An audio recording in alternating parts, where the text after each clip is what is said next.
سلام على عباده الذين اصطفى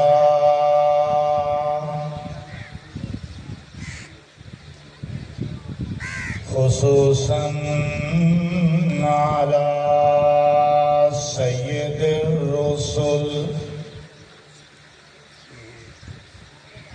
وخاتم الأنبياء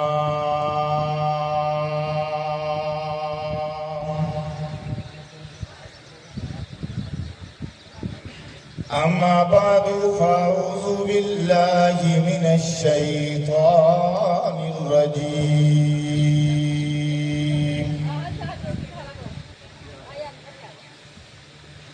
بسم الله الرحمن الرحيم كل من عليها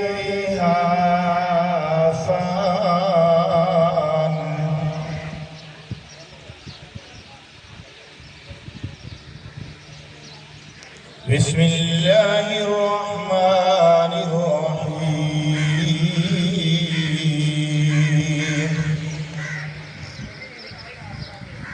كل نفس ذائقة الموت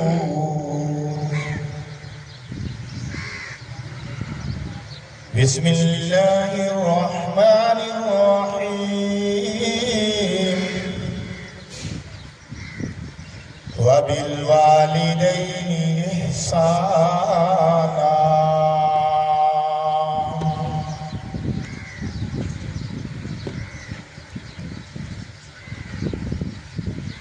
قال النبي صلى الله عليه وسلم أفإن مات فقد قامت قيامته قال النبي صلى الله عليه وسلم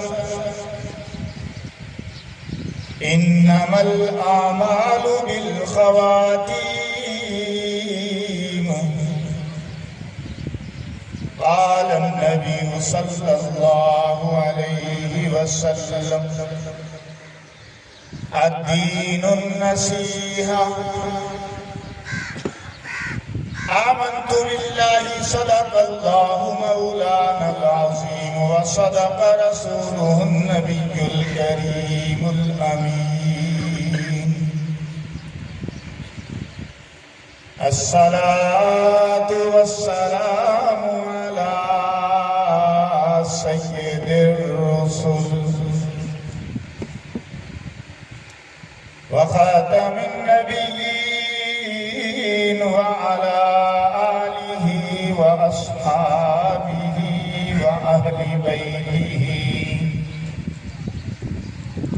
وأهل بيته وأزواجه وذرياته أجمعين برحمتك يا أرحم الراحمين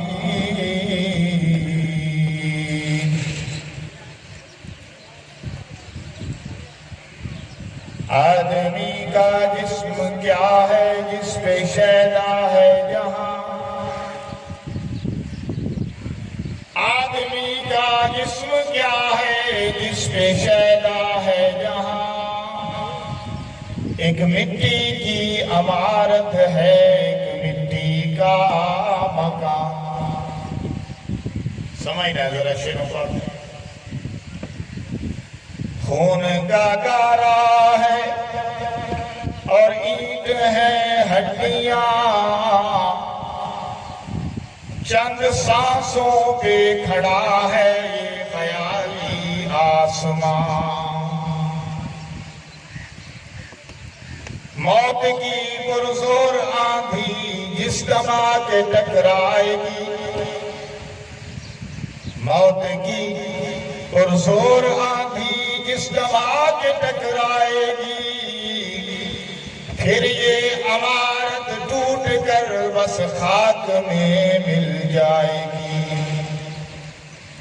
یا ربی صلی وسلم دائماً ابدا على حبيبك خير الخلق كلهم وهو الحبيب الذي ترجى شفاعته لكل حول من الأحوال مقتهب.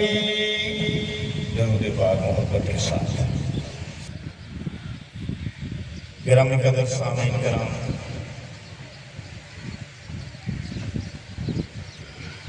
اٹھتیس چک کے غیور مسلمانوں اور ان کو میں پہچان رہا ہوں یا نہیں پہچان رہا میرے شاگردوں، کیونکہ یہ تو مجھے پتا ہے کہ بڑی تعداد میں 38 چک میں میرے شاگرد موجود ہیں. آج پہلی مرتبہ فوتیدگی کے حوالے سے تعزیتی مجلس محفل میں آپ حضرات سے ملاقات کا شرف حاصل ہو رہا.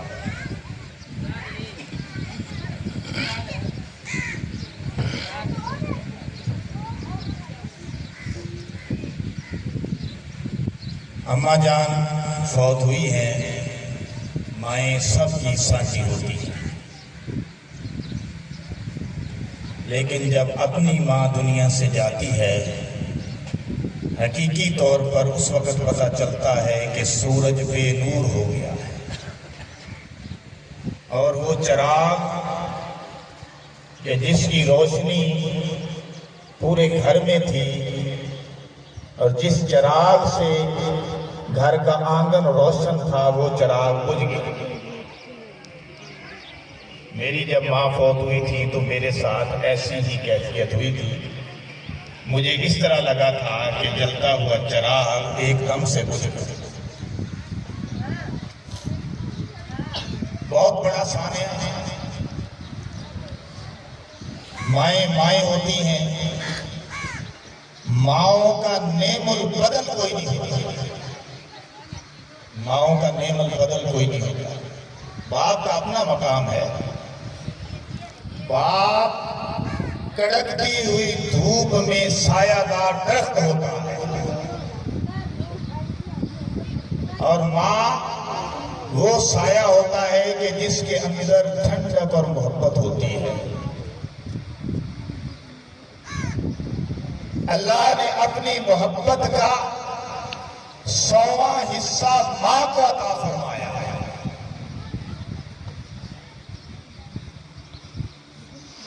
میرا آپ ساتھ بھی دیں گے مجھے انشاءاللہ امید ہے. یہ دھوپ کی وجہ سے بیچ میں گیپ ہے. میں بھی آپ کو نہیں کہہ رہا کہ اس گیپ کو پور کرو، لیکن ادھر تو چھاؤں ہے. آپ اٹھے، بچے نہ آئے، بے شک سمجھدار بندے اٹھ کے ادھر آئے. مجھے ایسے لگتا ہے کہ میں 2 مجموعوں سے خطاب کر رہا ہوں. پھر آپ کو سننے میں بھی مزہ آئے، مجھے سنانے میں مزہ آئے. آ جائیں سمجھدار بندے، جن جو خاص کر میرے شاگرد بھی ہیں، وہ آگے تشریف لائیں. آ جائیں ماشاءاللہ. میں نے والا لے آؤں گا، میں ایک ہو طریقے نہ بھی لے آ سکنا، لیکن آپ ہی آ جاؤ. اچھی بات ہے، یہاں سامنے آ جائیں ماشاءاللہ. اور وہ جو گیپ ہے نا، وہ پیچھے جو بیٹھے وہ آگے تشریف لے آئیں. یہ جو گیپ ہے ادھر چھاؤں ہے اسپیکر کے ساتھ ساتھ، اس گیپ کو پر کریں، کیونکہ پاک محفل کے یہ آداب نہیں کہ ہر بندہ اپنی اپنی جگہ پہ بیٹھا ہے. پاک محفل کے ایک اپنا طریقہ ہوتا ہے. صحابہ کرام بیٹھا کرتے تھے نا حضور کی مجلس میں، محفل میں، تو ان کے سر پہ اگر چادر ڈال دی جاتی تھی تو جھول نہیں آتی تھی. سب حضرات مل کر درود پاک پڑھے نا. اللہم صلی علی محمد وعلی آل سیدنا و مولانا محمد وبارک وسلم. دھوپ ہے درمیان میں، اس لیے میں آپ کو تنگ نہیں کرتا. بس آپ توجہ میری طرف رکھیں. سعادت مند روحیں ماشاءاللہ آگے تشریف لا چکی ہیں. اللہ تعالی ہمیں عمل کی توفیق عطا فرمائے، مجھے حق سچ کہنے کی توفیق عطا فرمائے. میں جب بچے کا فون گیا تو میں سوچ رہا تھا کہ فوتگی تو ہے، اس پہ خطاب کرنا ہے، لیکن میں یہ سوچ رہا تھا کہ ربیع الاول بھی تو ہے نا. میرے اور آپ کے نبی امام الانبیاء محمد رسول اللہ صلی اللہ علیہ وسلم کی ولادت باسعادت کا مہینہ ہے، اور ولادت باسعادت کے مہینے سے بھی میرے دل میں، میرے سینے میں بہت کچھ ہے کہ میں حضور کی شان میں بھی کچھ کہوں۔ اب اللہ نے کہلوانا ہے جو کہلوانا ہے، بس آپ توجہ رکھیں۔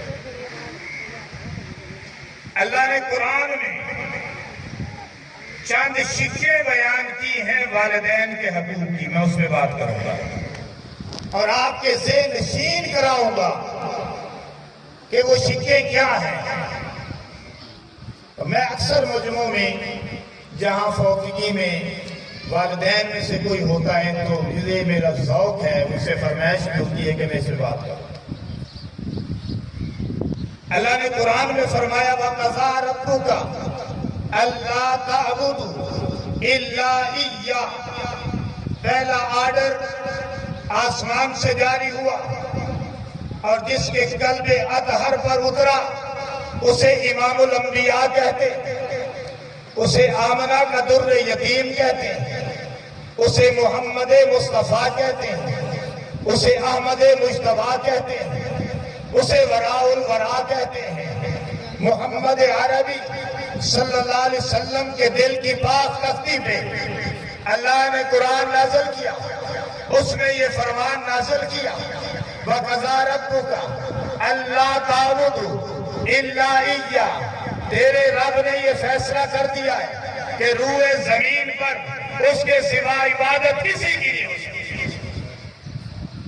پہلا فیصلہ کہ روئے زمین پر اللہ کے علاوہ عبادت کسی کی جائز نہیں، کسی کی عبادت نہیں ہو سکتی۔ رکوع اسی کے لیے، سجدے اسی کے لیے، تسبیحات اسی کے لیے، دعائیں اسی سے، ندائیں اسی سے، صدائیں اسی سے۔ وہ اللہ جو ہمارا خالق بھی ہے، وہ اللہ جو ہمارا رازق بھی ہے، وہ اللہ جو ہمارا مالک بھی ہے۔ پیغمبروں کے آنے کا مقصد اور امام الانبیاء محمد عربی صلی اللہ علیہ وسلم کے تشریف لانے کا مقصد یہ کہ بندوں کو بندوں کی غلامی سے نکال دے اور خدا کی غلامی میں داخل کر دے۔ کہو سبحان اللہ۔ سمجھ آئے تو آپ نے سبحان اللہ ضرور کہنا۔ میں آپ کو ترغیب کے لیے ایک حدیث اس کا مفہوم سنا دیتا ہوں کہ جو ایک مرتبہ سبحان اللہ کہتا ہے دل سے کہ یا اللہ تیری ذات پاک ہے، تیرا کلام، تیرا فرمان، تیرے پیغمبر کا کلام، تیرے پیغمبر کا فرمان سنا، اس پہ بولا سبحان اللہ، جنت کے اندر اتنا بڑا درخت ہمارے نام کا لگ جاتا ہے کہ 100 سال بھی عربی نسل کا گھوڑا دوڑتا رہے اس کا سایہ ختم نہیں ہوگا۔ کہو سبحان اللہ۔ ہمارے حصے کا ایک درخت لگ گیا۔ اب آپ نے میرے کہلائے بغیر سبحان اللہ کہنا ہے۔ اگر سمجھ میں بات آ جائے، اگر سمجھ میں نہ آئے تو پھر آپ کو اجازت ہے چپ رہے بے شک۔ جب میرے اور آپ کے نبی کا نام نامی اس میں گرامی آئے تو آپ نے صلی اللہ علیہ وسلم کہنا ہے۔ والدین کی بات بھی ہوئی، میرے نبی کی بات بھی ہوئی، میرے نبی پر درود کی بات بھی ہوئی، ساتھ حدیث میں ایک اور بات بھی ہے۔ اب میں حدیث ذہن اس طرف چلا گیا، صلی اللہ علیہ وسلم کی بات سے وہ سنا کر آگے بڑھتا ہوں۔ میرے اور آپ کے نبی مسجد نبوی میں تشریف فرما تھے، آپ کھڑے ہو گئے مسجد نبوی کے ممبر پر، آپ نے قدم رکھا، فرمایا آمین، پھر قدم رکھا، فرمایا آمین، پھر قدم رکھا، فرمایا آمین۔ نیچے اتر آئے صحابہ کرام، آپ کے جانثار کہنے لگے یا رسول اللہ صلی اللہ علیہ وسلم ہمیں سمجھ نہیں آئی، آپ نے پہلی سیڑھی پہ قدم رکھا ہے، فرمایا آمین، دوسری سیڑھی پہ قدم رکھا ہے، فرمایا آمین، تیسری سیڑھی پہ قدم رکھا ہے، فرمایا آمین۔ ہمیں بھی سمجھائیے، ہمیں بھی فرمائیے، کوئی اگر مسئلہ ہمارے لائق تھا تو ہمیں ضرور بتائیے۔ حضور نے فرمایا سنو او میرے جانثارو، آسمان ہدایت کے ستاروں، سنو، جب میں نے پہلی سیڑھی پہ قدم رکھا جبریل آئے، انہوں نے آ کے فرمایا کہ ہلاک ہو جائے وہ شخص جس کے سامنے آپ کا نام نامی اسم گرامی محمد لیا جائے اور وہ درود نہ پڑے۔ اللہ اکبر صلی اللہ علیہ وسلم۔ ہلاک ہو جائے وہ شخص جس کے سامنے آپ کا نام نامی آئے، محمد آئے، احمد آئے، مصطفیٰ آئے، مصطفیٰ آئے، آمنہ کا در یتیم آئے، آپ صلی اللہ علیہ وسلم کا نام شفیع آئے، شفیع المذنبین آئے، امام آئے، امام المتقین آئے، جو بھی آپ کا نام آئے تو جو درود نہ پڑے، جبریل نے فرمایا وہ ہلاک ہو جائے۔ حضور نے فرمایا جب میں نے دوسری سیڑھی پہ قدم رکھا، جبریل نے کہا ہلاک ہو جائے وہ شخص جس کے زندگی میں رمضان المبارک آئے اور وہ روزے رکھ کر جنت کا ٹکٹ نہ حاصل کر سکے، وہ شخص بھی برباد ہو جائے۔ جبریل نے بد دعا دی، حضور نے فرمایا میں نے کہا آمین۔ فرمایا اب ذرا سن، باتیں تو ساری رہیں ہیں لیکن جو موضوع ہے اس پہ بھی بات آ گئی۔ فرمایا جب میں نے تیسری سیڑھی پہ، تیسری پوڑی پہ، تیسرے زینے پہ قدم رکھا، جبریل نے فرمایا ہلاک ہو جائے وہ شخص، ہلاک ہو جائے وہ شخص جس کی زندگی میں، اس کی زندگی میں، اس کی حیات میں، اس کے والدین اس کے سامنے ماں یا باپ دونوں میں سے ایک بڑھاپے کو پہنچ جائیں اور وہ ان کی خدمت کر کے جنت کا ٹکٹ حاصل نہ کر سکے، وہ ہلاک ہو جائے۔ بات سمجھ میں آ گئی؟ اب اس موقع پر میں نے آپ سے ایک وعدہ لینا ہے، آگے بعد میں چلوں گا۔ حضور نے کیا فرمایا صلی اللہ علیہ وسلم؟ آمین۔ جبریل نے دی بد دعا، تیسری بد دعا، ہلاک ہو جائے وہ شخص جس کے سامنے اس کے والدین بڑھاپے کو پہنچ جائیں اور وہ ان کی خدمت کر کے جنت حاصل نہ کر سکے۔ ارے میری اور آپ کی ماں کے قدموں کے نیچے اللہ نے جنت رکھی ہے۔ اچھا میں سوال کرتا ہوں، سادہ بندے بیٹھے ہیں کہیں، میں سوال کرتا ہوں کہ ماں کے قدموں کے نیچے زمین کھود لو، 10 فٹ تک کھود لو، 20 فٹ تک کھود لو، جہاں تک مرضی کھود لو، جنت ملے گی آپ کو؟ تو پھر اس کا کیا مطلب ہے کہ حضور نے فرمایا ماں کے قدموں کے نیچے جنت ہے؟ پھر اس کا کیا مطلب ہے؟ اس کا مطلب یہ ہے کہ ماں کے قدموں کے ساتھ خدمت جڑی ہوئی ہے۔ ماں کی خدمت کر، ماں کا خیال رکھ، ماں کا دھیان رکھ۔ ماں بیمار ہو جائے دوائی لے کر دے، ماں کو ضرورت ہے فروٹ کی، فروٹ لے کر دے۔ ماں کو ضرورت ہے، ماں کا دل کر رہا ہے بوتل پینے کو، بوتل لے کر دے۔ ماں کا دل کر رہا ہے دودھ سوڈا پینے کو، دودھ سوڈا لے کر دے۔ ماں کے کپڑے میلے ہیں، دھلا کر دے۔ ماں جو ہے تھکی ہوئی ہے، بیمار ہے، ماں کے قدموں کو دبا، ماں کے سر کو دبا، ماں کی خدمت کر، تجھے جنت مل جائے گی۔ سمجھ آ رہی میری بات؟ تجھے جنت ملے گی۔ اس لیے میرے اور آپ کے نبی نے فرمایا ماں کے قدموں تلے جنت ہے۔ اور باپ کے متعلق کیا فرمایا؟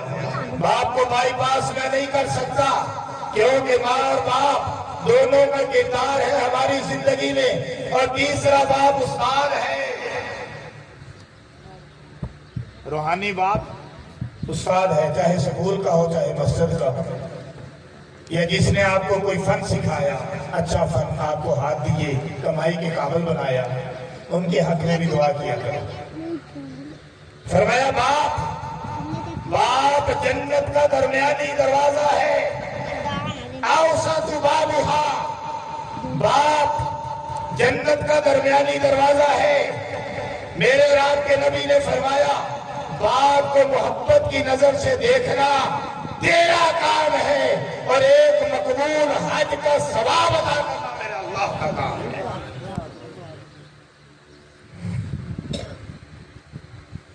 ارے ہم تو بھولے ہوئے ہیں، ولیوں کی خدمت تو کرنی چاہیے نا، کیونکہ ولیوں کے در سے تو خدا ملتا ہے نا، ولیوں کی تربیت سے تو آدمی انسان بنتا ہے نا۔ ولی اندر سے دنیا کے لالچ کو نکال کر روحانیت بھر دیتے ہیں۔ ولیوں کی خدمت کرنی ہے، ولیوں کے در پہ حاضری بھرنی ہے، ولیوں کی غلامی کرنی ہے، علماء کی کرنی ہے، لیکن مقام ولایت والے دو ولی تیرے گھر میں بھی بیٹھے ہیں، تیری ماں ہے، تیرا باپ ہے۔ میں باتیں کھری کھری کیا کرتا ہوں،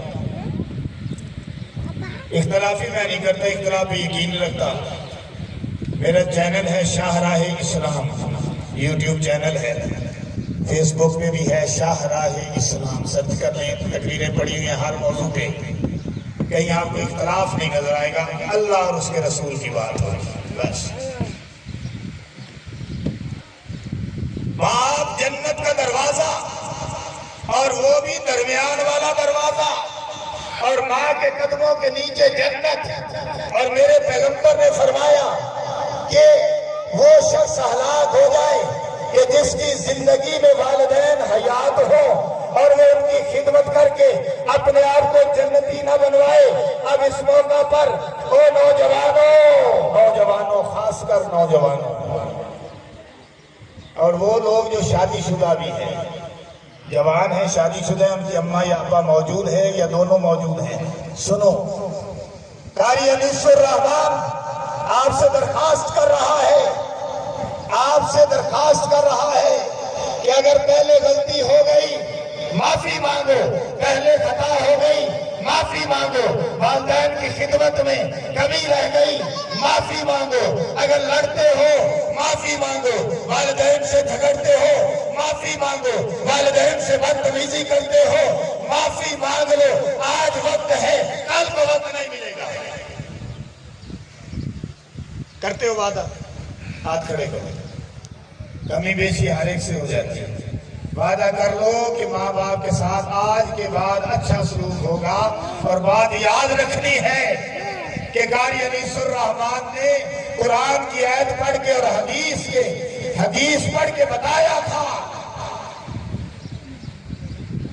کہ والدین کی نافرمانی نہیں کرنی، چاہے وہ آپ کے ساتھ سخت بولیں کوئی بات نہیں، آپ کو برا بھلا کہیں کوئی بات نہیں، آپ کی بیوی کے ساتھ کسی وقت زیادتی کر لیں کوئی بات نہیں، کچھ نہیں ہوتا، اس کو بھی سمجھاؤ کہ کوئی گل نہیں، محبت ہے، اگر زیادہ ظلم پہ اتر آئیں تو اپنا گھر علیحدہ کر لو، لیکن اپنے ماں باپ کا خیال کرتے رہو، ان کو خرچہ پہنچاتے رہو، ان کی خدمت کرتے رہو، ان کا خیال، گھر علیحدہ کرنے میں کوئی حرج نہیں، لیکن والدین کو دل سے نہ نکالو۔ اب میں آپ کو اپنے رب کا فرمان سناتا ہوں، پہلی آیت میں نے کیا پڑھی؟ وَقَضَىٰ رَبُّكَ أَلَّا تَعْبُدُوا إِلَّا إِيَّاهُ، تیرے رب نے فیصلہ کیا کہ اس کے سوا عبادت کسی کی نہیں ہو سکتی۔ دوسری بات، اپنی عبادت کے بعد بڑا فرمان وَبِالْوَالِدَيْنِ إِحْسَانًا، والدین کے ساتھ حسن سلوک کرنا ہے۔ پہلی بات اپنی عبادت کی، عبادت کے بعد فوراً اللہ نے فرمایا وَبِالْوَالِدَيْنِ إِحْسَانًا، والدین کے ساتھ احسان کرنا ہے، احسان احسان احسان، تمہارے ساتھ جو انہوں نے احسان کیا ہے تمہارا احسان اس سے بڑھ جانا چاہیے۔ اب یہ کون کہہ رہا ہے؟ میرا خالق، میرا مالک، آپ کا خالق، آپ کا مالک، رب جس کے پاس ہمیں جانا ہے وہ کہہ رہا ہے، وہ قرآن میں فرما رہا ہے۔ آگے سنو، اِمَّا يَبْلُغَنَّ عِندَكَ الْكِبَرَ أَحَدُهُمَا أَوْ كِلَاهُمَا، اگر ایک یا دونوں تمہارے سامنے بڑھاپے کو پہنچ جائیں، وہ پیچھے تو میرے نبی نے فرمایا تھا نا، اب اللہ فرما رہے قرآن میں کہ دونوں یا ایک بڑھاپے کو پہنچ جائیں، أَوْ كِلَاهُمَا فَلَا تَقُلْ لَهُمَا أُفٍّ، ان کو اف بھی نہیں کہنا، ان کو اف بھی نہیں کہنا۔ تو جو والدین کو کہتے ہیں جا دفع ہو، اب پرا جا بڑھڑے آتے، وہ بیجے پر دفع ہو گئی، وہ تیری گل نہیں مکتی، وہ تو ذلیل کی تھی کھلوتا ہے، وہ کوئی شرم کر رہا۔ استغفراللہ استغفراللہ استغفراللہ، خدا کی قسم ادھر تم زمین پہ اپنے والدین کو سخت بولتے ہو، ادھر آسمانوں پہ اللہ کا عرش آ جاتا ہے، اللہ کا عرش آ جاتا ہے۔ میرے نبی کو روزے میں تکلیف ہوتی ہے کہ میری امت اپنے والدین کے ساتھ کیا سلوک کر رہی ہے۔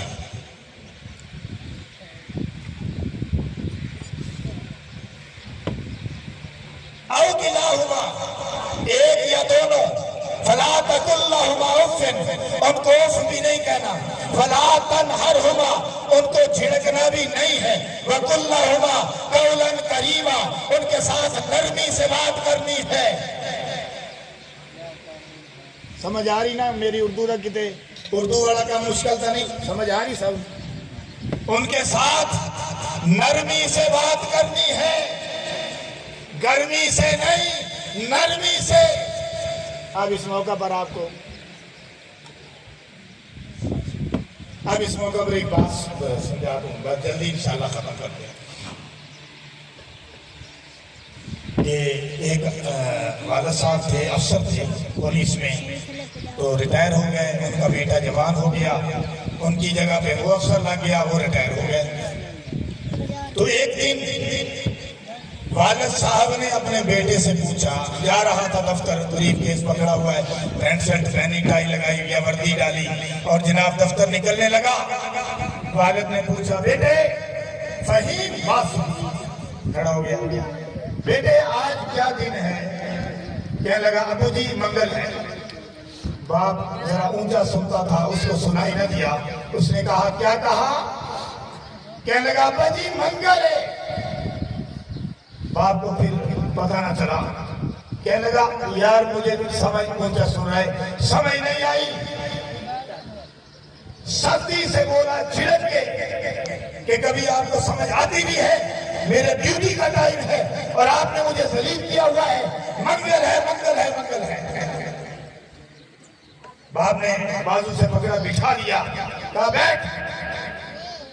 وہ بھی افسر ریٹائر تھا، اس نے کہا تجھے میں باغ میں لے کر گیا تھا جب تو ابھی بولنا شروع کر رہا تھا، تو بولنا شروع کیتا، میں تنو باغ تیرے سے لے کے گیا، پھولوں پر تتلی بیٹھی ہوئی تھی، تو نے پوچھا یہ کیا ہے؟ میں نے کہا تتلی ہے۔ تجھے تتلی تیری زبان پر نہیں چڑھتی تھی، یہ لفظ تیری زبان پر نہیں چڑھتا تھا، 22 دن لگے مجھے تجھے تتلی سکھاتے ہوئے، اور تجھے شرم نہیں آئی کہ تو 1 منٹ میں سیکھ پا ہو گئے، غصے میں آ گیا۔ اس نے فوراً باپ کے قدموں کو چھو لیا اور کہنے لگا ابا جی غلطی ہو گئی، آئندہ ایسی غلطی نہیں، تے جیڑی غلطی ہو گئی ان کی معافی مانگ لو۔ آیت کا ترجمہ مکمل کروں پھر دعا کروں۔ فرمایا وَقُلْ لَهُمَا قَوْلًا كَرِيمًا، ان کے ساتھ نرمی سے بات کرنی ہے۔ کون کہہ رہا ہے؟ اللہ۔ گرمی سے نہیں، نرمی سے۔ وَقُلْ لَهُمَا قَوْلًا كَرِيمًا إِمَّا يَبْلُغَنَّ، جب وہ پہنچ جائیں بڑھاپے کو، یہ بات ہو گئی، نرمی سے بات کرنی ہے، اور ان کے لیے پھر اطاعت کا بازو پھیلا کے رکھنا، ان دونوں کے لیے اطاعت کا بازو پھیلا کے رکھنا۔ اور آخر میں بات کرتا ہوں، پھر ان کے لیے دعا بھی کرتے رہنا، ربی اغفر ربی ارحمہما کما ربیانی صغیرا، اللہ ان دونوں پر اس طرح رحم فرما جس طرح کہ انہوں نے میرے اوپر بچپن میں رحم کیا تھا۔ سمجھ آ گئی ساری بات؟ یا اللہ ان پر اسی طرح رحم فرما جس طرح انہوں نے بچپن میں مجھے پالا، کہ آپ گرمی برداشت کی مجھے بچایا، آپ سردی برداشت کی مجھے بچایا، آپ تکلیف برداشت کی مجھے بچایا، آپ جو ہے تنگیاں برداشت کی مجھے پڑھایا، آپ سختیاں برداشت کی مجھے پروان چڑھایا۔ اللہ جس طرح انہوں نے مجھے محبتوں سے پالا ہے، اللہ تو بھی ان پر اسی طرح رحم فرما۔ آخر میں وہ دعا کو بتا دوں جو میرے اور آپ کے نبی امام الانبیاء محمد الرسول اللہ صلی اللہ علیہ وسلم نے نماز کا حصہ بنا دیا. میں یہ تو نہیں کہتا کیونکہ آپ ماشاءاللہ بڑے پڑھے لکھے بھی ہیں، علماء کی باتیں سنتے ہیں، میں یہ تو نہیں کہتا کہ ایسی باتیں آپ نے نہیں سنی ہوگی، لیکن یہ ہے کہ باتیں اس پلے باندھنے والی. اب یہ بات سنو آپ، امام الانبیاء نے اتحیات کے بعد، درود پاک کے بعد کون سی دعا نماز میں ہمیں بتائی؟ ہم سنی تو خاص کر پڑھتے ہیں نا، ویسے آج جتنی مرضی دعائیں پڑھ لیں کوئی حرج نہیں. ربی جعلنی مقیم الصلاۃ ومن ذریتی ربنا وتقبل دعا ربنا اغفر لی ولوالدی. سمجھ آ گئی؟ ربنا اغفر لی ولوالدی، اللہ میرے والدین کو بخش دے. کبھی آپ نے سوچا کہ امام الانبیاء نے یہ دعا نماز میں کیوں رکھوا دی؟ کوئی اور بھی تو دعا رکھوا سکتے تھے، ربنا آتینا رکھوا سکتے تھے، ویسے آپ پڑھ سکتے ہیں اور بھی دعائیں. یہ دعا کیوں رکھوائی؟